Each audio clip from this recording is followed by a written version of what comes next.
Nĩ kambĩini ĩno ya ihinda ya maobitha a kũrira nyamũ cia gĩthaka KWS mwena wa Nyacaba Juja.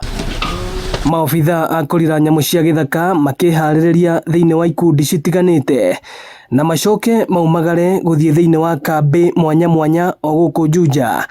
Arĩ nĩ hamwe na mwena wa Athi, Juja Farm, Nyacaba na Wĩteithie kũhoreria marũrũ ma tharĩkĩra cia hiti. Ile operation ya kuondoa afisi sehemu ya Juja imeweza kuongezwa nguvu kwa kulete askari zaidi, kulete vifaa zaidi, ili kwamba tukaweze kuwa na uwezo zaidi wa kuweza kusuluhisha tatizo hili. Methaĩte na matharaita hamwe na mitego, maobitha aya mehotorete kunyita na guthamia hiti ici njũragani kuma Juja na gũcitwara mũciĩ wa nyamũ.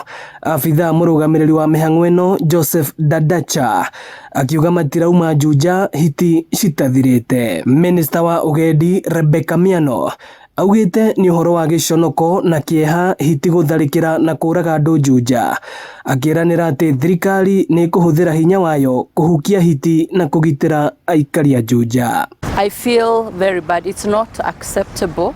I have therefore asked KWS to move into the site and offer 24-hour surveillance until they mop out the hyenas and take them where they need to be, so that this menace becomes a menace of the past in the next few days.